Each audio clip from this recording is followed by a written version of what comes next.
bem-vindas ao podcast Cozinha da Mensagem.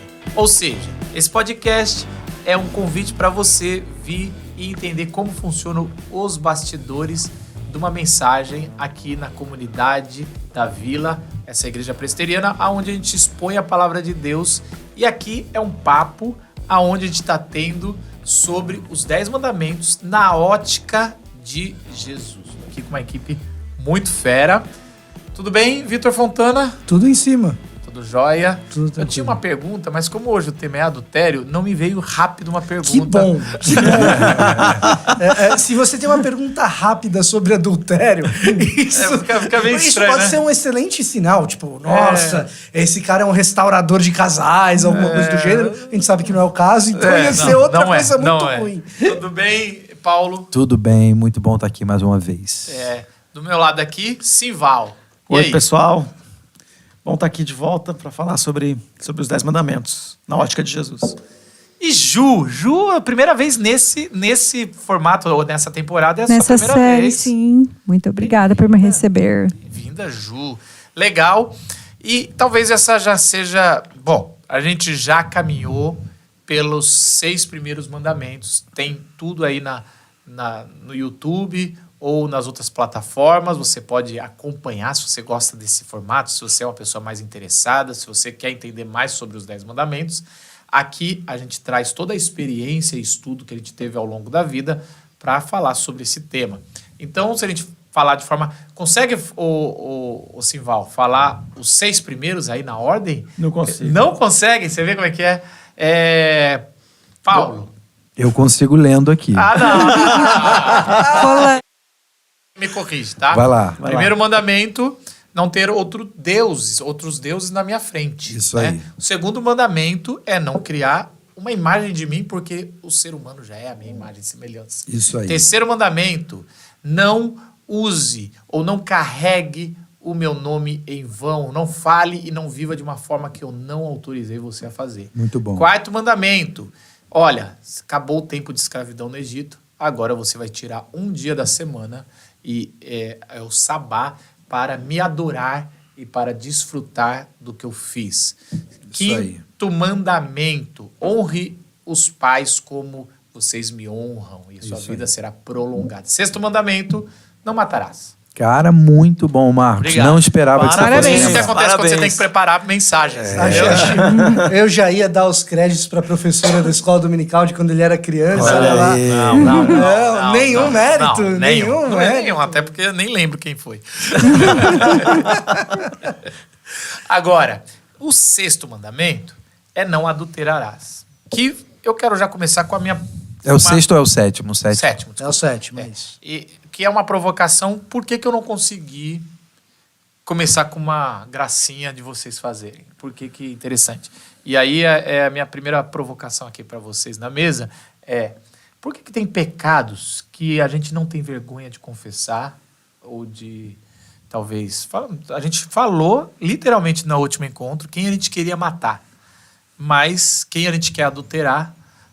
ou se a gente quer adulterar, já é uma coisa que... Não, isso aí pode tirar a gente do ministério. Agora, eu pude confessar até em pregação, eu já quis matar fulano, ciclano, isso tá. E porque isso, assim, esse é um outro pecado, confessa. E aí tem um outro pecado, que se a gente voltar um pouquinho mais, que é o quarto mandamento, que é um pecado que o pessoal aplaude quando o pastor confessa.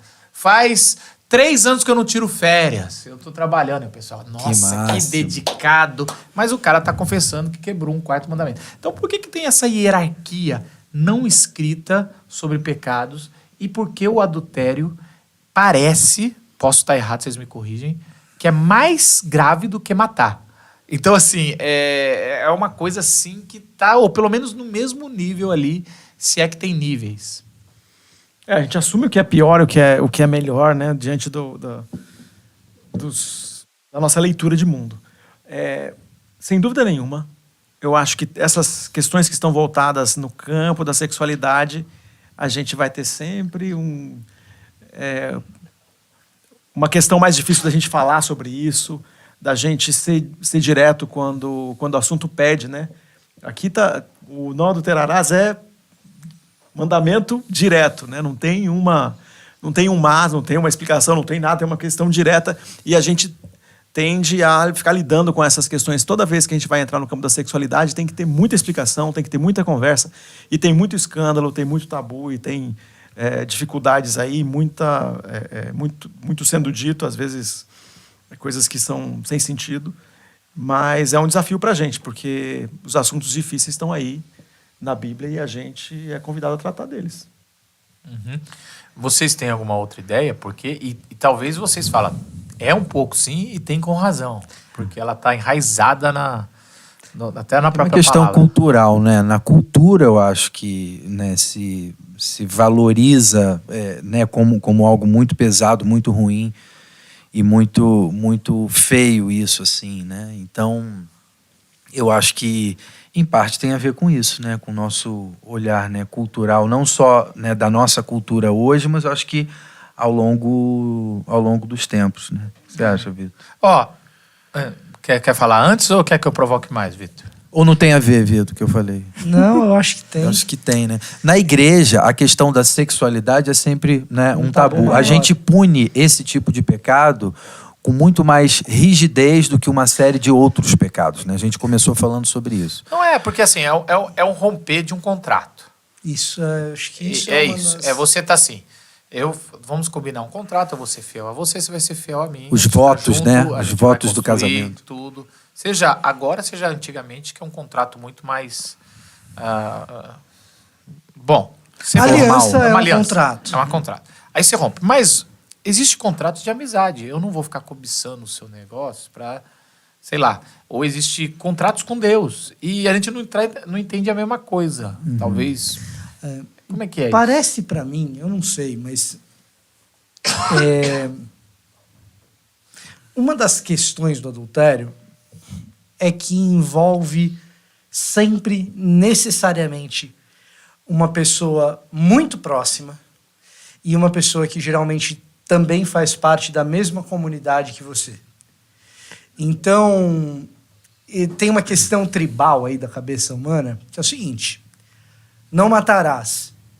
Se o morto é da outra tribo, cara, a gente tende a relativizar até tornar o cara herói, entendeu? Ou o resultado de uma vingança, né? Ou, sei lá, de uma troca de... Agora, o adultério, ele tem ele é uma espécie de atentado contra alguém que é sempre muito próximo e sempre dentro da nossa própria tribo. Sempre dentro da nossa própria comunidade. Dentro da tua casa, né? Eu posso pensar individualmente aqui dentro da minha casa, ou eu posso pensar em círculos de amizades, eu posso pensar dentro da própria igreja, as repercussões. Uns tempos atrás, com uma experiência pastoral, que eu acho que você até lembra, Botelho, eu vou privar os nomes aqui, mas eu acho que talvez eu contando genericamente você até lembre. A gente teve uma experiência com um rapaz que foi morto em decorrência de um atropelamento de uma pessoa do nosso convívio que não tinha carteira de motorista, estava aprendendo a dirigir e acabou atropelando uma pessoa, essa pessoa morreu. E dentro do nosso Código Penal, isso entra como homicídio. E, cara, Homicídio teve culposo. cadeia, teve... Cara, foi difícil, foi um período difícil. Só que o que acontece? Essa pessoa que faleceu, ninguém da comunidade conhecia. Então era muito mais fácil para a comunidade abraçar aquele motorista, aquele pai daquele motorista. Agora imagina que aquela pessoa que foi atropelada fosse também um irmão na fé daquela mesma comunidade, daquela mesma igreja. Seria um processo muito mais traumático. Poderia existir perdão? Poderia. Poderiam ter circunstâncias atenuantes? Poderia. Mas seria um processo muito mais traumático. O adultério, ele carrega essa conotação. Porque o casal, quando o casal é casal casado, geralmente você se relaciona com o casal. Começa aí. O casal é um casal casado, você se relaciona com o casal. Começa aí. Para além disso, você tem uma chaga dentro da própria comunidade que você precisa resolver. Para além da família. Então, assim, é uma pessoa muito próxima, é a pessoa mais próxima que você escolheu para ser a mais próxima de você. Além disso, essa pessoa muito próxima, no nosso contexto social e tribal, geralmente ela faz parte dos mesmos círculos. E eu acho que isso acaba provocando, como um dos fatores de um processo cultural e multifatorial, mas isso acaba provocando uma repercussão para nós maior, eu diria até mais sagrada. O nosso relacionamento comunitário, ele tem algo de sagrado em qualquer comunidade de qualquer religião, tá? E aí, quando você tem uma chaga, uma ferida que vai no coração do relacionamento comunitário, é como se, além do pecado, você estivesse cometendo uma espécie de sacrilégio. Então, o adultério ele tem essa conotação de uma espécie de sacrilégio. Tanto que a gente chama o adultério e outros pecados a gente não chama de traição. Sendo que os outros pecados são também. Existe um contrato social ou constitucional que esse celular aqui é seu, Paulo. Não é meu. E se eu pego ele para mim... Independente se ele tem nota ou não. Paulo. Era do meu pai. Não foi uma piada. Não foi uma piada. Só Era tô do querendo meu dizer- pai esse aqui. Eu meu só pai tô que dizendo me sobre o deu. contrato social, Não, independente. eu É sei. seu. Né? Mas eu peguei o celular do Paulo Ou e ele podemos vai até ser falar vendido assim, lá... o Paulo tá morando num lugar, a gente nem sabe se ele tem contrato do que ele tá, mas é dele. Tem, não, É tem dele. sim. Ele tá ali naquele lugar. Quando eu pego e possuo essa coisa que é dele, a gente não chama isso de traição. Olha só que coisa interessante. Embora tenha um contrato sendo rompido ali. Né? Mas me parece que essa chaga comunitária que o adultério provoca, ela nos fere de maneira religiosa mesmo. Agora E- você está trazendo uma coisa que eu quero continuar essa provocação sobre... Porque você está dando uma ênfase muito mais forte no adultério como uma quebra de uma aliança social, comunitária, do que a sexualidade. Vê se eu tenho razão. Eu estou agora mais provocando quem está aqui, geralmente, nos acompanhando na cozinha da mensagem, é que está mais maduro e sabe conversar. Às vezes eu estou lendo a Torá e me dá a impressão, por isso que eu quero só ver se essa impressão que eu tem um pouco de verdade ou não. Isso é mais o jeito que eles interpretaram a lei. Me dá a impressão que alguns adultérios e algumas histórias que eu vejo, que hoje a gente chama de adultério, por exemplo, quando um homem ia transar com uma prostituta, não colocavam-se como adultério. Eu não sei se isso é. Então dá alguma impressão assim que o adultério era feito, pelo menos, mais com parte feminina e mais com pessoas não profissionais.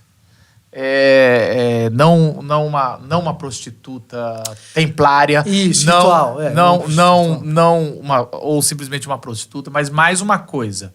Pro lado feminino, como adultério, como eu tenho o direito de largá-la e com isso vai condená-la talvez à fome, à miséria, e também muito mais como algo que você falou aí, íntimo. Isso procede? Vamos lá. Existe a percepção de adultério masculino também na Antiguidade Oriental. E dentro do contexto da Bíblia Hebraica existe isso também. Só que o que acontece? O número de saídas dessa situação espinhosa para o homem, no contexto tanto da Torá quanto da Antiguidade Oriental, é um número de saídas maior. O que eu estou querendo dizer com isso? Saídas com vida, né? Inclusive. Exato. Não, mas vamos dizer que um homem casado, ele vai lá e faz sexo com uma prostituta ou faz sexo com uma mulher solteira. Vai ter problema. Mas se ele assume o BO, existem saídas possíveis. Tem Que até pra- uma das leis, mais para frente dos 10 mandamentos, é exatamente isso. Você vai ter que casar com essa pessoa. Agora, Caramba, e indenizar o pai. então, pois é precisamente isso. Então, existem maneiras de contornar uma situação espinhosa, tá? Porque, de fato, é uma situação espinhosa. Agora, vamos supor aqui, por uma mera hipótese, tá? que José, escravo de Potifar, né? Então, para quem conhece a história, já conhece. Para quem não conhece, lá no finzinho de Gênesis, a gente está falando aqui do filho de Jacó, já vendido pelos seus irmãos e escravo na casa de Potifar. Ele é seduzido, ou a esposa de Potifar tenta seduzi-lo e fracassa, né? Ela não consegue seduzir José. Vamos fazer um exercício de hipótese aqui e imaginar que ela fosse bem sucedida no seu flerte e que José, por sua vez, tivesse uma esposa, tá? Que José, por sua vez, tivesse a sua própria família. Seria um adultério duplo, os dois estariam cometendo adultério. Não é uma coisa da exclusividade da mulher de Potifar. E nesse caso específico, José não teria nenhuma via de saída, tá? Ele não teria como contornar a situação, tá? Então, assim, isso dentro do contexto do Antigo Oriente Próximo, em que a mulher ela é muitas vezes percebida como uma posse, e muitas vezes o texto bíblico reflete essa percepção, embora haja os momentos que o texto bíblico dê uma pausa e fale assim, opa, vocês estão enxergando a mulher como uma posse e ela não é.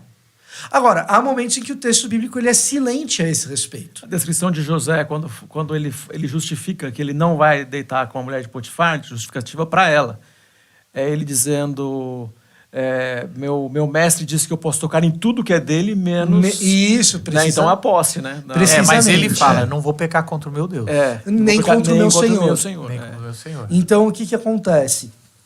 Existem momentos em que o texto bíblico, o texto da Bíblia hebraica, ele vai com o fluxo, com a percepção cultural do momento, que trata a mulher como uma posse. E ele tem momentos que não, tem momentos que o texto bíblico ele fala, opa, não é assim.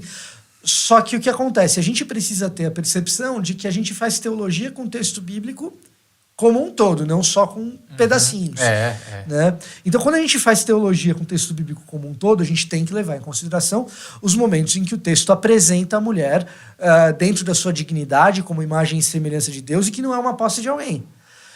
É mais ou menos, eu vou colocar aqui um paralelo que eu acho que precisa ser feito por causa do século XXI no qual a gente está. Tá? É mais ou menos parecido com a ideia de como o hebreu percebe a terra, os astros, etc. Você vai pegar o texto bíblico assume terra plana, gente. Se você for pegar o texto bíblico do jeito que ele está escrito, a gente pode ficar fazendo malabarismo literário o quanto a gente quiser, o texto bíblico assume terra plana. Isso significa que o texto bíblico está errado? Não, significa que o texto bíblico está trabalhando com a percepção do hebreu do Antigo Oriente Próximo, que tinha essa percepção do cosmos. Quando a gente chega lá no Novo Testamento, que já tem astronomia, que os gregos já chegaram e tal, já não tem mais essa percepção. Tá? Mas o que o texto bíblico está fazendo? Ele está trabalhando com a percepção de mundo do seu primeiro leitor, do seu primeiro recipiente, do seu primeiro ouvinte. Sabe uma coisa porque eu ensino muito isso em hermenêutica, né? Vai lá. E o mais interessante é que a nossa arrogância é tão grande que a gente acha que Deus parou de trabalhar com a limitação do leitor. E nesse exato momento a gente não sabe qual é a nossa limitação, mas Deus ainda continua trabalhando com a gente, que daqui a 200 anos, 500 anos, se Jesus não tiver voltado, eles vão estar rindo da gente, falando, nossa... Mas a gente suspeita de algumas das nossas limitações e tem outras que a gente nem sabe. ideia. A maioria delas, né? a gente nem sabe. Gente E talvez a ciência a gente avançou, talvez. Mas em outras a gente não avançou. E aí o que acontece? Trazendo o paralelo de volta, né, que eu falei que o texto assume terra plana, da mesma maneira o texto muitas vezes assume os pressupostos culturais do leitor, para depois, num outro momento, ele chegar e falar, tá vendo esse seu pressuposto cultural? Eu vou arrebentar ele um pouquinho aqui. E a própria Torá tem esses momentos. Às vezes é sutil, são dicas. Às vezes não, eu diria que a linguagem bíblica ela é muito indireta, né? Por exemplo, a poligamia. Não tem nenhum texto claro que fala não pode ter mais do que uma esposa. Não tem Então, nenhum um texto claro. Não tem. No Antigo, não, pelo menos. Nem no novo. É. O máximo que você tem no novo é uma indicação de que os líderes devem Que o ser marido de uma só esposa. Isso. Eu acho que isso é uma boa indicação. Mas no Antigo Testamento, desde o primeiro caso de duas mulheres, que é Lameque, e depois quando foi contar a história dos patriarcas, que é quando eles têm a segunda esposa, é que o problema é introduzido. Dá ruim, né? Então, Desanda. é só ler o enredo um pouquinho de cuidado, você tá vendo que o autor tá dizendo uma coisa aqui. Ele não tá falando, é errado, mas ele tá dizendo, isso aqui tá desencadeando. E depois, quando ele vai para os reis, é mais claro ainda a poligamia como um sinal da queda. Então, assim, e a gente tem outros fatores, mas é um jeito de dizer esse das limitações. Antes de chegar nos reis... A história de Adão e Eva como o primeiro casal é já um recado do autor dizendo, é isso aqui que Deus criou. Depois que ele criou, vocês estão fazendo do jeito de vocês. Olha como tá dando errado. O recado de Samuel, quando o povo deseja uma monarquia, e ele fala, né, as pessoas querem um rei, ele fala, vocês vão ser usados por esse rei. Esse rei vai pegar os seus filhos, ele vai pegar suas filhas para serem suas esposas, ele está falando de plural, ele está colocando um sofrimento que vocês vão ter só porque vocês estão fazendo essa escolha. E Samuel depois, quando percebe que o povo vai na direção do rei, né, o primeiro vai ser Saul, Samuel tá sentido com isso. Porque ele percebe, essa profecia vai acontecer. E aí Deus tem que falar para Samuel, eles não estão rejeitando você. Eles estão rejeitando a mim. Eu já disse uma coisa aqui, eles não estão dando ouvido. Então isso funciona para vários textos bíblicos, né, onde Deus está dizendo um caminho. No caso, nós estamos falando agora sobre a poligamia, que Deus está indicando um caminho. Nós não estamos as pessoas não estão rejeitando o casamento, estão rejeitando Deus, que está dizendo coisas sobre o bem viver, né, do homem e da mulher. Ju, você está ouvindo aqui, é muito estranho para você que frequenta a nossa comunidade, dirige a aceleradora, ou é mais ou menos o que você sempre mais ou menos já ouvia do Antigo Testamento sobre adultério? Não, acho que é algo que eu estou familiarizada. Eu estava pensando o tempo todo que vocês estavam falando. Esse é um ambiente em que a poligamia era comum. Então, o adultério é muito diferente do que a gente vê hoje. Porque o cara podia simplesmente transar com uma mulher e ela era sua esposa. Então, não cobiçar a mulher do outro, não sei exatamente. Acho que os limites são muito óbvios, né? Quando a mulher é do outro, não daria para ser dele, né? Aí tá bem claro o limite, mas acho que a visão de quem estava ouvindo lá no primeiro momento é bem diferente da nossa. E é uma poligamia masculina, né? Só. A mulher não podia ter mais de um marido, né? Pelo que eu entendo. Não sei se eu tô falando besteira. Não tem poliandria bem registrada no texto. Não, poliandria que fala, nem sabia essa palavra. Até tem em alguns lugares, mas... Então, tipo, era só o homem com mais mulheres. De poder. Sim, de posse, né? São as minhas mulheres e tal. E a escrava da mulher, a serva também é minha mulher. Quando você trata... Aliás, isso é uma coisa que é bom dizer. A primeira consequência do pecado, quando a gente vai ler a narrativa de Gênesis 2 e 3, é que quando eles pecam, eles rompem, eles têm... o texto vai trazer de forma simbólica, eles sabiam que estavam nus, eles culpam um ao outro, mas Adão dá um nome a Eva depois. Ela tinha um nome dele, humanidade, a vida... Aí, humanidade, quando ele dá o nome para ela, que nunca foi autorizado, ele dava nome aos animais. Ele tá já começando a fazer o que Deus falou. Ó. Sua vontade vai ser para o homem. É um jeito de você. Eu estou te dominando. Eu estou te dando nome. Eu estou te domando. Você é minha agora. Minha posse. E aí o texto vai narrar como isso vai desencadear em várias coisas. Mas é um pouco disso, sim. Você falou um negócio sobre a poligamia, né? Por isso que eu acho que não dá para fechar no sexo como a única forma de você entender o adultério. Porque você tinha a poligamia, então estava no acordo ainda, 2, 3, 4. Você tinha, por exemplo, seu irmão morreu sem filhos. Você tinha que dar um filho para a sua nora. Você tinha que dormir com a mulher, mesmo sem gostar dela, sem querer nada. Como uma obrigação. Então você vai ter a história de Judá, A história, Judaica, né? as outras histórias são histórias assim que você fica assim, para nós é muito estranho, né, entender tudo isso. E são histórias de costumes, de novo, respeitando os costumes da época, mas eu penso que quando vem em Êxodo, eu nem sei, a gente nem leu o texto, né? Êxodo 20, versículo 14, que fala não adulterarás, acabou, é isso, pronto, já lemos. O texto ele está dizendo algo que desse povo que vai ser um sacerdote das nações, desse povo que Deus vai habitar no meio, ele tem que estar clara essa regra de distinção.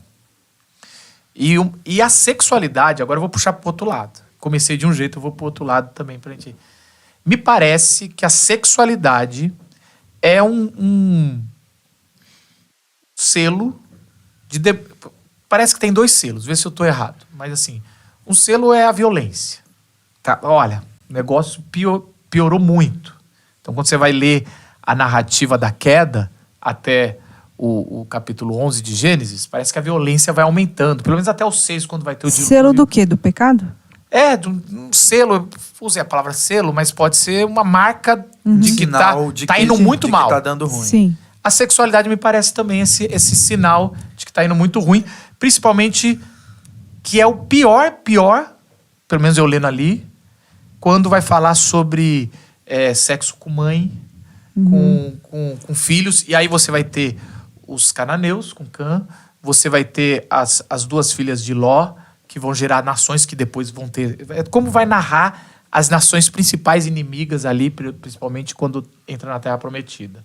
Então, assim, é isso, o Fontana? Eu acho que tem algumas coisas aí, né? A gente começou conversando sobre o porquê que pra gente a questão do adultério ela parece ser mais... Tem um peso maior. Tem um peso maior. Agora a gente está fazendo uma segunda pergunta, que é por que por texto bíblico essas coisas às vezes aparecem como sinais mais graves e tal.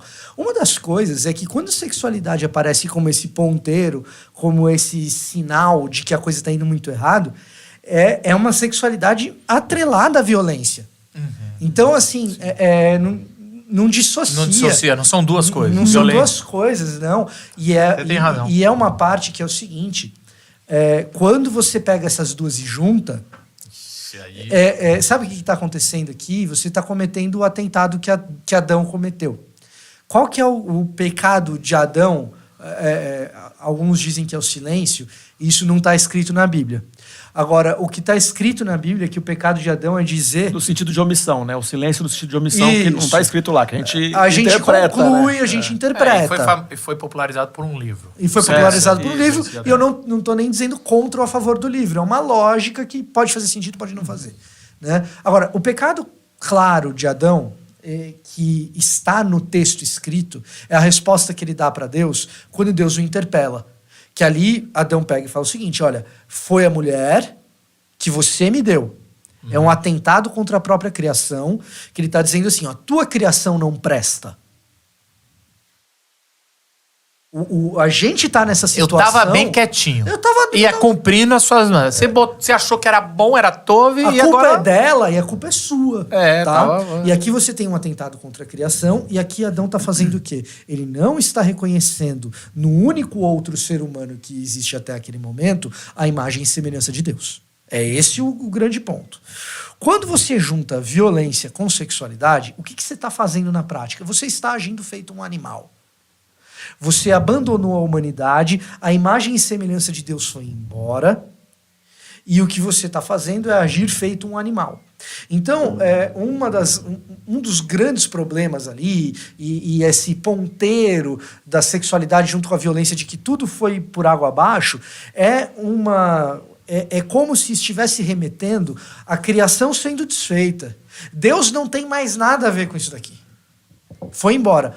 Tanto assim que quando a gente olha para como Jeremias vai descrever o resultado do tipo de idolatria que leva a essa perversidade violenta e sexual, lá no capítulo 4 de Jeremias, lá pelos versículos, eu acho que é 23, mas lá pelos versículos 20 e pouco, o que Jeremias vai enxergar, isso é fascinante. E aí vem a sutileza e a poesia do texto bíblico, porque ele é sutil, ele diz as coisas, especialmente no Antigo Testamento, cobrando da gente uma dose boa de interpretação. Ele diz muito mais no roteiro do que forma assim. Jeremias chega e fala assim, ó, eu vi terra sem forma e vazia.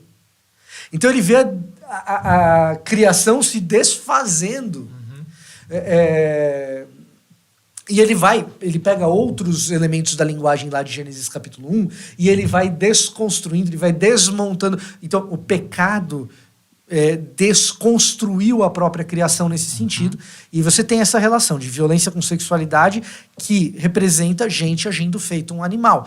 Você falou, por exemplo... E é as duas marcas do juízo, né? Antes do dilúvio, você tem os filhos de Elohim Perfeito. Possuindo as filhas de Adão. Você tem, antes do fogo que desceu em Sodoma e Gomorra, o povo sendo sodomita, que é agindo de sexualidade e violência. Então, ali E tá antes também... do rei, e isso é uma das coisas que a gente esquece, Ah. e antes do rei, você vê a tribo de Benjamim, que é a tribo do rei, fazendo a mesma coisa que foi feita em Sodoma e Gomorra. Esse rei só poderia ser juízo. Vocês querem um rei? Eu vou dar para vocês um rei da tribo mais cruel que vocês têm, que se comporta feito um animal. Que são os caras que teve aquela situação da... Que é Saul. Que é Saul. Que teve a situação de uma mulher que foi violentada pelos... Isso, que é cortada em 12 pedaços. Que é uma espécie de repetição ali em Juízes. Isso. Então você está daquilo dizendo a que gente no vê em Gênesis. roteiro que eles estão dando, ele está fazendo de novo essa repetição Perfeito. animalista. A gente vai ver muito disso. Aí, antes do declínio do governo de Davi, Você vai ter de novo... você vai ter de novo esse comportamento de animal, um animal que acabou de sair da sua hibernação. Né? O que é Davi dormindo à tarde quando o exército inteiro, o exército dele, que ele deveria estar liderando, está ganhando tanta batalha que ele nem vai, fica no palácio. A expectativa é que ele fosse. Até Acabe acompanhou o seu exército no dia que morreu. Davi não viveu a altura de Acabe nesse dia. Pesado! Achou que a gente ia falar só de adultério? Achou errado, otário. Aí ele vai tirar Não uma pode, Paulo, soneca pós-almoço, cara. Ele vai tirar uma soneca pós-almoço. E é então que ele... Eles falam muito sobre esse sono. Porque o autor bíblico, na Bíblia hebraica, ele não coloca detalhes à toa. Ele está sempre, geralmente, fazendo hiperlink com alguma história. Agora, voltando então. Então, eu percebo que o adultério... Só deixa eu terminar um negócio. Davi se comporta como o urso que ele matou. Tá? Como leão. Entendeu? Eu faço a minha soneca, depois da minha soneca, o que eu vou fazer? O leão faz também. Né? Como diz o nosso querido ursinho Pooh, vou comer um pote de mel. E que é isso, cara? Muito bom. Desculpa que eu tô desde o começo. Isso dá um corte bom, hein? Cara, isso aí dá um corte bom, hein? Ó, Cortes da Vila vem aí, hein, gente? mas eu acho que isso diz muito. E, cara, poderíamos falar muito mais, por exemplo, o Nabucodonosor virando um animal, que é a descriação de tudo. Você vai ver isso várias vezes acontecendo, essa história, essa narrativa de Deus tirando a mão, o juízo vindo, a descriação.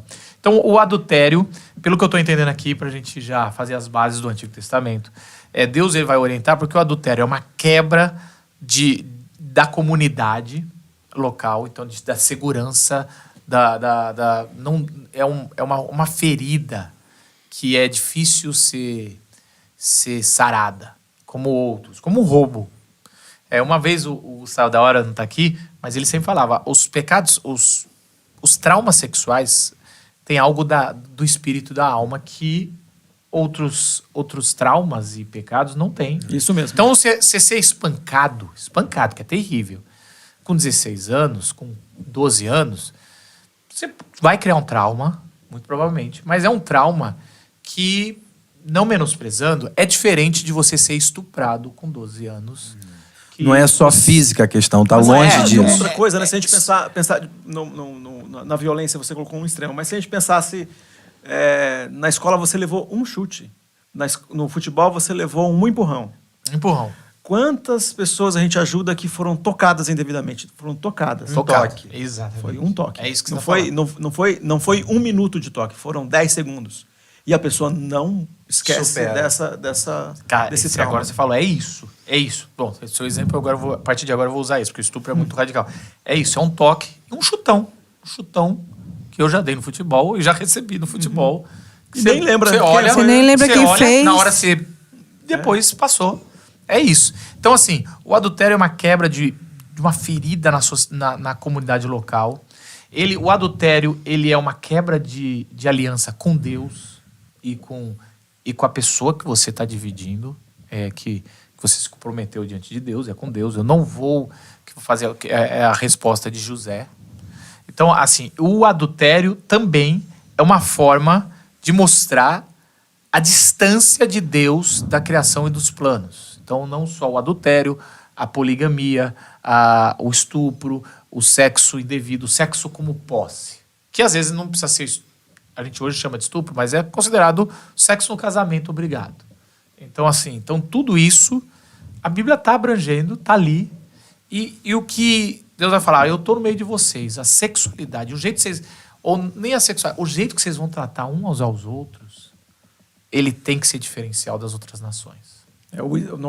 Se você for movido pelo instinto, como o Vitor falou, você vai chegar você vai tomar a mulher que não é tua, você vai entrar nessas loucuras e vem a descrição, inclusive seguindo, né, a leitura, vem a descrição e falar que chega no ponto do sexo com a mãe, com o pai, sexo com animais. As descrições vão sendo bem pesadas. Eu não sei, aqueles que não leram a Êxodo e não continuaram fazendo a leitura do Pentateuco, talvez estejam aqui falando, está falando estão exagerando, mas ali está descrevendo detalhadamente aquilo que é declarado como abominação. É a bestialidade, né? É bem de uma besta... De alguém que está movido pelo instinto. Se atrair por outra besta, né? É isso, é o fim da linha. Agora... No Antigo Testamento tudo é literal e era isso. Se você não for pego, literalmente, e não tiver 2 ou 3 testemunhas, não tem adultério. Ainda mais se alguém falar, não, é complicado isso. Eu lembro que eu lendo algumas leis de números, você está suspeitando da gravidez da sua esposa que não é sua, você tem todo um procedimento... Porque não é tão simples assim para você. Foi adultério. Porque exatamente a Bíblia também quer preservar qualquer carta de divórcio para não ser porque os homens queriam de qualquer jeito poder viver uma vida promíscua. Então, assim, a maioria, não sei, mas uma boa parte da gente pode falar, eu estou tranquilo quanto a isso. Eu tenho que tomar cuidado, porque se a gente pensar no Antigo Testamento vigia, eu corto pela raiz, mas eu posso dizer... que aparentemente eu, Marcos, estou tranquilo. Pelo menos no próximo mês. Já fiz o meu checklist, não estou dando brecha. Autoanálise. Não tá tranquilo por mais algumas semanas. Daqui a pouco vou fazer de novo e a gente vai vivendo assim. Não é uma coisa, ou posso dizer, nunca fiz isso. É isso que eu ia dizer. É até mais tranquilo falar nos últimos tempos, né? Ou na minha vida. Ao longo da minha vida. Ou depois que me converti, no próximo mês é um pouco mais... É o que se espera. É o que se espera. Mas quando a gente vai para o Novo Testamento, e aí, de novo, o Sermão do Monte é o sermão mais conhecido, mais registrado, que mais escreveram, o Sermão do Monte que Jesus proferiu. Tem Lucas e tem Mateus. A gente vai ver um resumo do discurso de Jesus. E nesse resumo, Jesus ele vai reinterpretar na sua ótica, ou vai trazer a interpretação correta de todos os mandamentos ali, dos 10 mandamentos. E às vezes de forma um pouco mais indireta, e às vezes direta. Nesse caso é direta, né? Aonde é que é? O Paulo, você que é o nosso... Está substituindo o Zé aí? Hoje eu estou substituindo o Zé. Mateus 5, 27 e 28. É isso? Vê se é isso. Vocês ouviram o que foi dito, não adulterarás, mas eu lhes digo, qualquer que olhar para uma mulher para desejá-la, já cometeu adultério com ela no seu coração. Vamos lembrar o contexto também de Jesus, para a gente não falar coisas que não tá. Jesus parece, dá a impressão que aqui no Sermão do Monte, ele tá pegando mandamento por mandamento e está mostrando para os seus discípulos e para os religiosos que estão ali que, na verdade, ninguém cumpriu nenhum dos mandamentos. Ninguém passa. Ao longo da série, é isso que a gente tem visto, né, cara? Isso é um refrão dessa série. É Jesus levantando o Eu falei na minha última participação. Interessante, né? porque ele fala que o fardo dele é leve. E isso é uma boa discussão nossa. Porque o fardo é leve. A gente vai daqui a pouco nisso aí. O fardo é leve, ou seja, a minha interpretação é leve. Pelo menos, a priori, a gente pode interpretar assim. Os fariseus, você tinha uma linha de um rabino chamado Shammai, que era muito mais literalista. Os caras ficavam...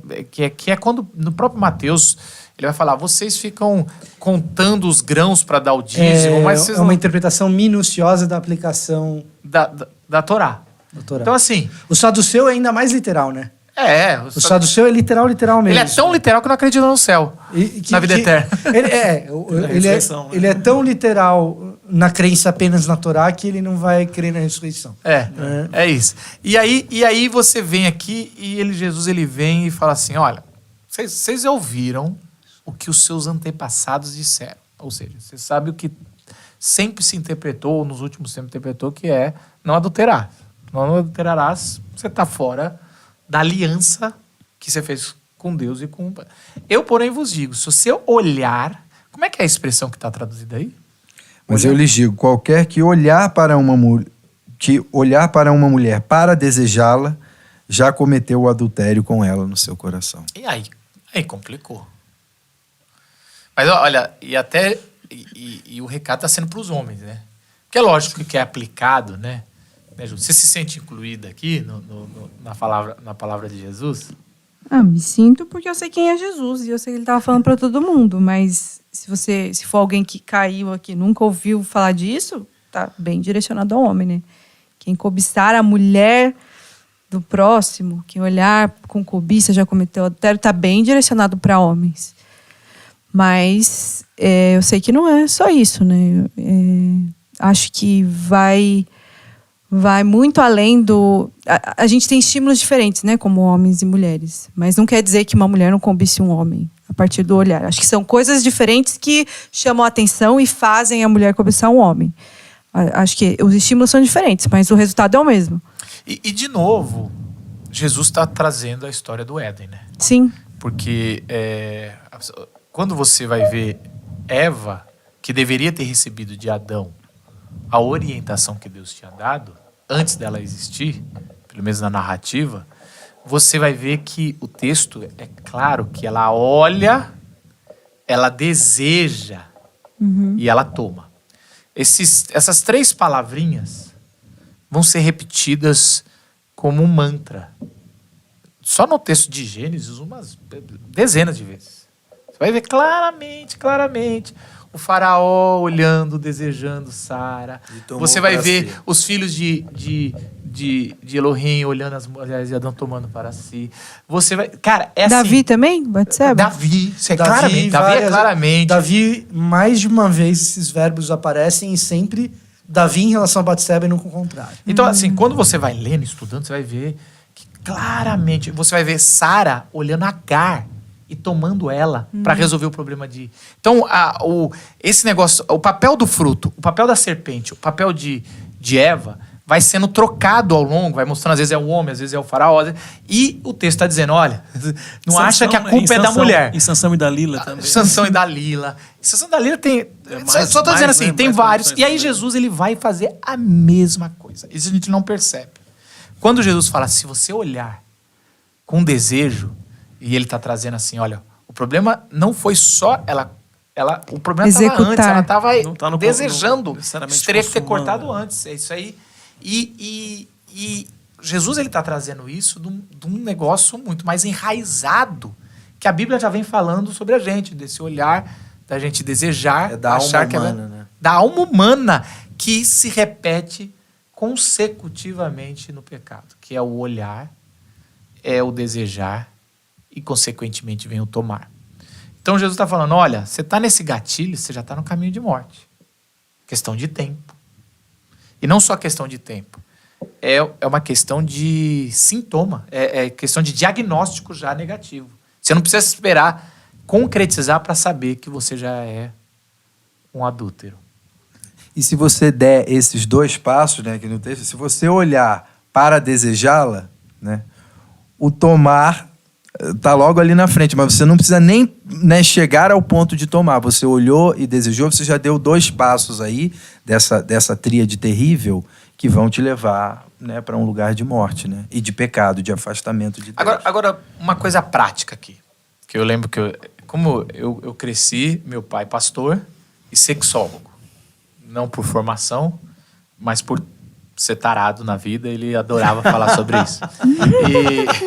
E ele sempre, desde que eu cresci, eu pude conversar sobre sexualidade de forma muito clara. Eu sei que eu sou um privilegiado com isso. E bíblica.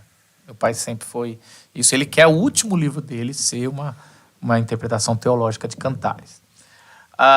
E ele sempre falava isso. E não sei se hoje, depois que a gente amadurece, a gente sabe que nem tudo que nosso pai falava vale, né? A gente pode romper algumas coisas.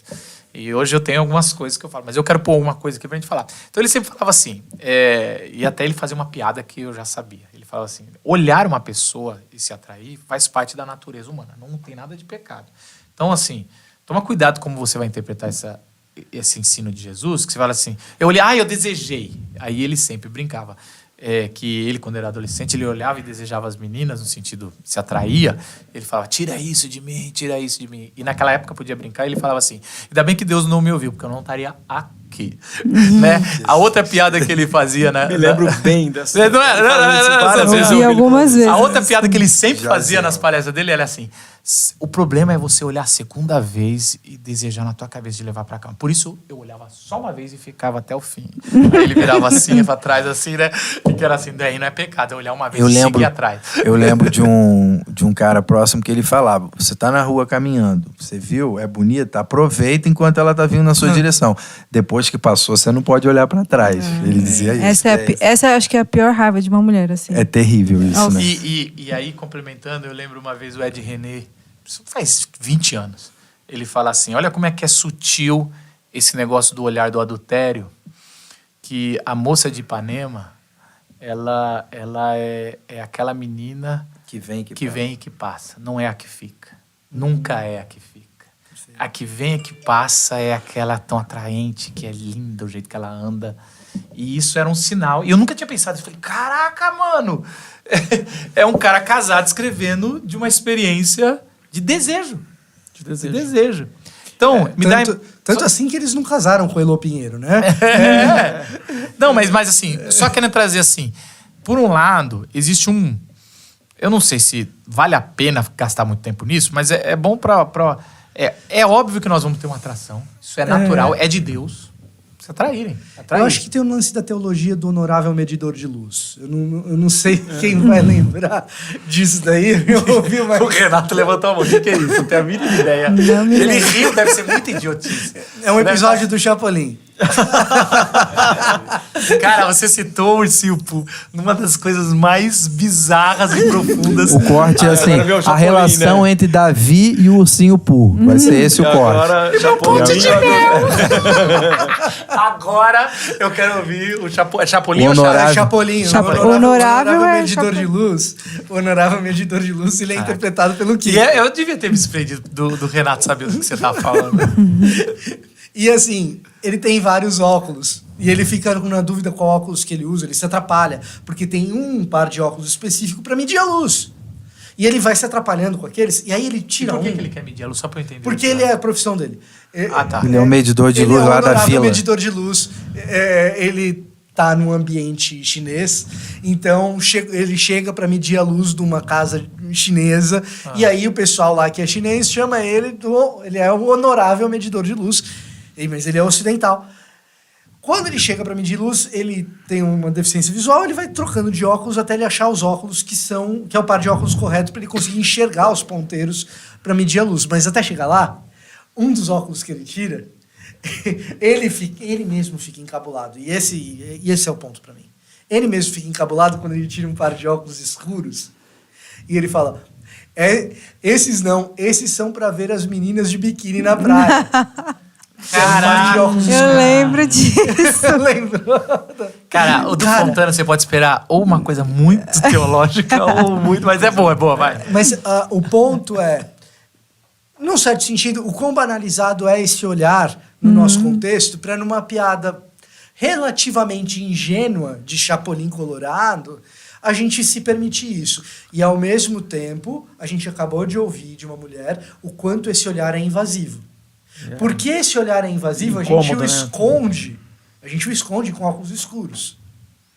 E mesmo ao esconder com os óculos escuros, não precisa ser nenhum pastor moralista ou legalista para corar, para se sentir encabulado, e mesmo no Chapolin Colorado se sentir encabulado, para admitir o que está sendo feito com aqueles óculos.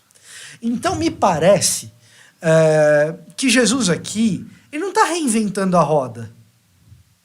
Ele está falando de algo muito banal da experiência humana. Ele só está jogando a real.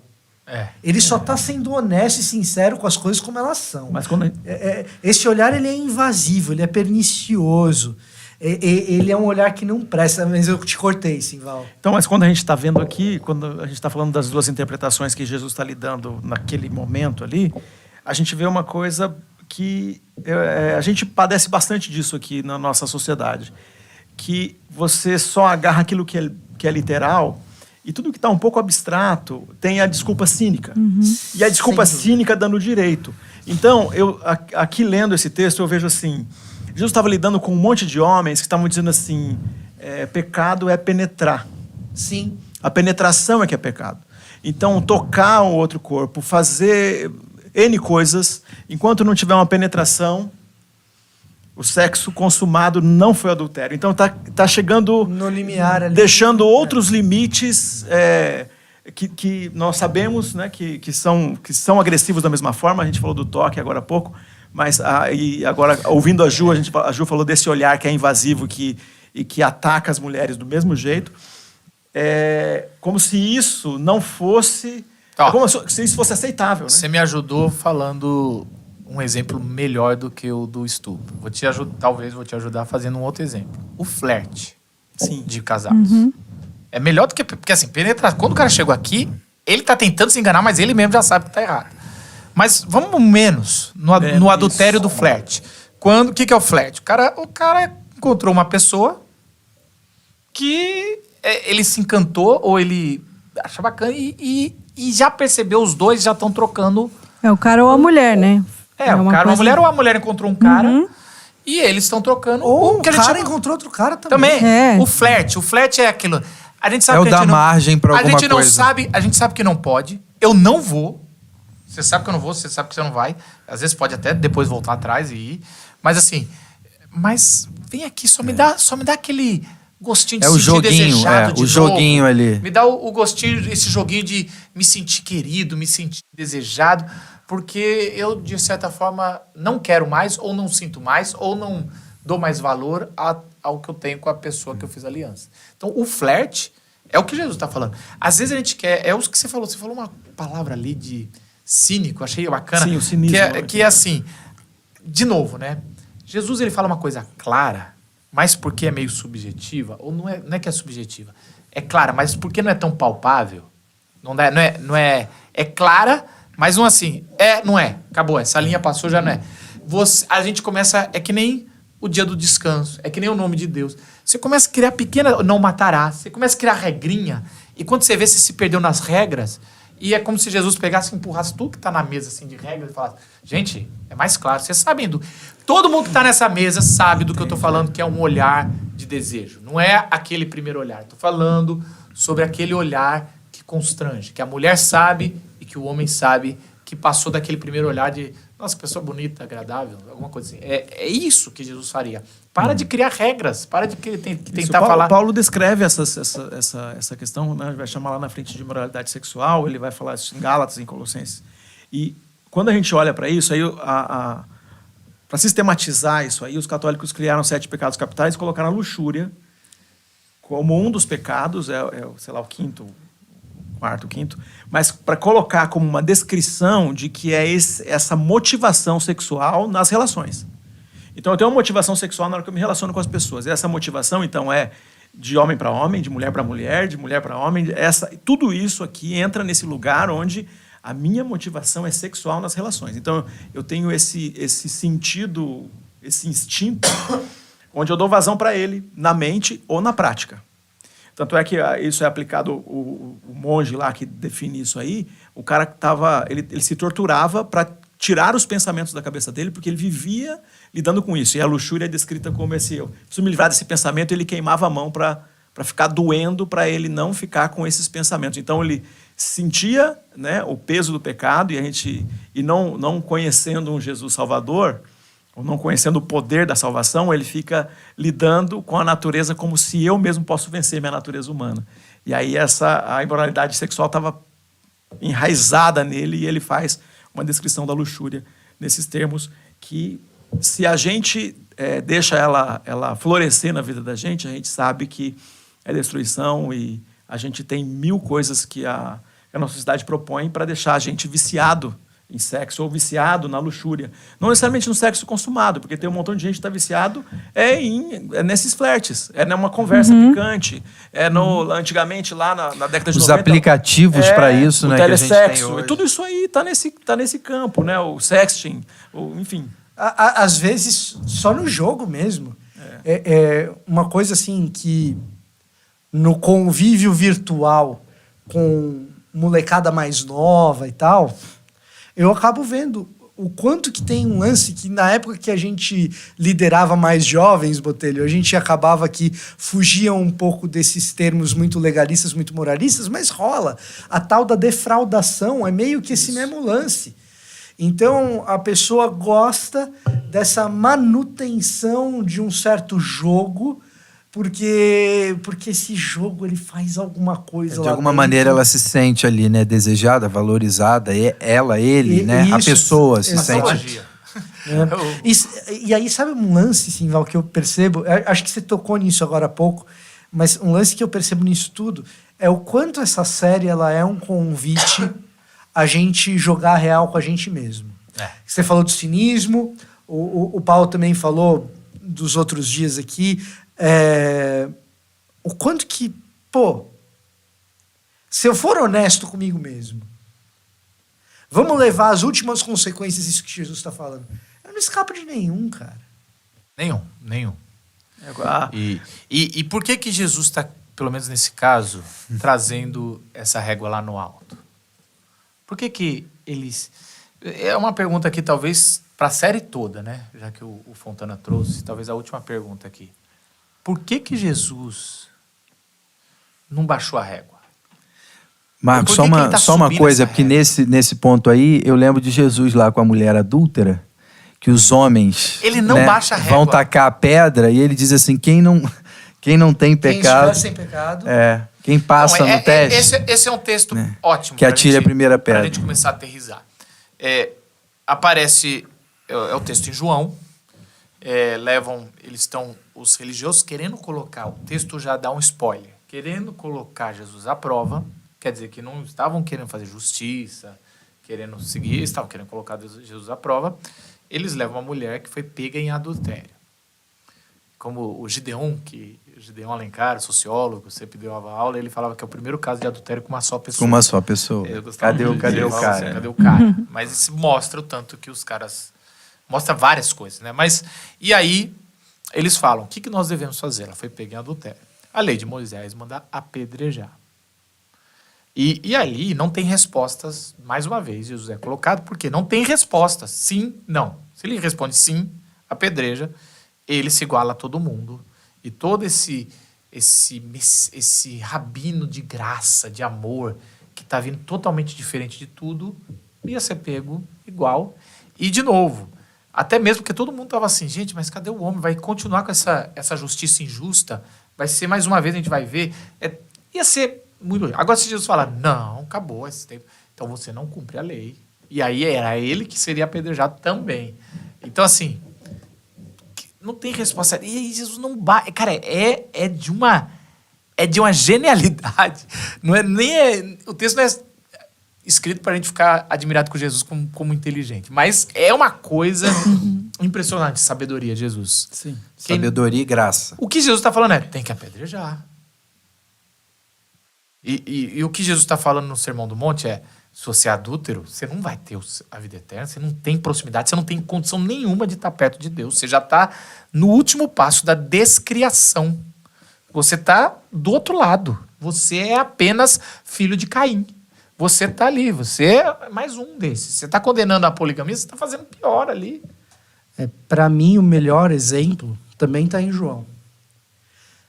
O melhor episódio, né, também está em João, que é o episódio da mulher na fonte de Sicar. Por quê? Porque o episódio dessa mulher também é um episódio que envolve, se não adultério, uma vida imoral com vários maridos. E a gente percebe... Ou uma vida imoral, pelo menos com um que não era marido, né? Exato. Alguém que fez certinho em todos os outros, mas agora... Agora, falar, chega. Certinho não deu certo. Exato. E o que a gente vê é o processo inverso da violência e da sexualidade em conjunto. O resultado do encontro daquela mulher com Jesus, porque assim, e para mim esse é o grande lance do Sermão do Monte, e para mim esse é o grande lance da régua alta. Tá? O grande lance do Sermão do Monte, o grande lance da régua alta, é mostrar que o plano de Deus não é te impedir de ser um animal que desfaz a criação. É construir uma nova criação a partir do que está tudo bagunçado. E por isso a régua é alta. É Jesus a régua. Então, Jesus é a régua, e quando Jesus é a régua, essa mulher, com esse passado, com esse comportamento, se transforma no ponto focal de transformar aquilo que é morte em vida. Para a cidade toda. A cidade toda se converte. Ou se converte não, mas a cidade toda fica sabendo, ouve, né? ouve do Messias a partir da boca dela. E é a primeira que reconhece Jesus como Messias. Perfeito. Então, o que está acontecendo ali? Você tem uma criação estragada pelo pecado e existe um plano de redenção para que essa criação estragada pelo pecado seja refeita, seja reconstruída e seja transformada de morta em viva. Então é óbvio que a régua vai ser mais alta. A gente não está aqui conversando sobre como você não ser um animal. A gente está aqui conversando sobre o milagre daquilo que é morto se tornar em vivo. E aí a conversa é outra. Por causa da misericórdia de Jesus. Que na situação da mulher adúltera, ele era o único que podia pegar uma pedra e atirar nela. E fala, não, vai ser diferente. Olha como é que é interessante. Se você continuar com a cabeça de lei, pode ou não pode, você pega o ensino de Jesus e a sua conclusão é o oposto do que Jesus está querendo te conduzir, que é assim, já que todo mundo faz, mano, o que é um a mais, um a menos aqui? Então... Ninguém dá conta. Ninguém dá conta. Ninguém dá conta, vamos lá e vamos embora. E aí, porque a lei é, eu vou fazer, eu vou distorcer, eu vou fazer tudo para eu conseguir. Agora, quando você vê que não é um remendo, é uma nova criação, régua abaixo é um remendo. Você ajuda uma coisa, remenda a outra, é uma nova criação e é Jesus. Aí, a discussão é assumir, eu sou um adúltero, e em Jesus isso aí não vai... Eu vou fazer... Eu vou deixar ele fazer em mim e isso não vai acontecer. E não é pela minha honra, não é nem é por Jesus, é em Jesus. É que ele está em mim. Então, assim, então Jesus, quando ele vem reinterpretar, a reinterpretação dos 10 mandamentos, na ótica de Jesus, é o começo da transformação. Mas, na verdade, a mente tem que ser mudada no olhar da lei para entender a nova proposta de Deus. É a nova criação. É em Jesus. Jesus é o novo padrão. E o novo padrão é alto. O novo padrão é... Não. Todo mundo tem que ser apedrejado. Só que agora só pode apedrejar quem não tem pecado. E quando você olha para Jesus, o que não tem pecado não apedrejou. Mas quando você olha para Jesus... O que não tem pecado não foi apedrejado, mas foi arremessado contra o madeiro. É isso. E foi arremessado por amor a quem deveria ser apedrejado, aos adúlteros. Então Jesus é o único que salva todos nós adúlteros e resolve esse problema do adultério trazendo. Somos um nele. Isso é indivisível. E ele diz pra gente, né? Vai e não peques mais. Ou seja, vai e faz diferente. Eu vou te capacitar para isso, né? Eu em você, né? Possibilito diferentes, né? Atitudes, diferentes olhares. Novos recomeços. De um jeito leve, né? Que o fardo é leve. Com as regras. Mas isso que é o fardo leve. O fardo leve não é que a interpretação dele é de qualquer jeito. Não, é Fardo porque leve, é ele que fez. ele que tá fazendo. É isso aí. Dentre essas coisas, muito mais a gente vai pegar e espero que você tenha visto um pouco do que a gente conversa e nos bastidores, na cozinha da mensagem. A gente se vê semana que vem com o 8º mandamento. É isso, Paulo? Você que É isso aí, o 8º mandamento. 8º mandamento. Falou, tchau.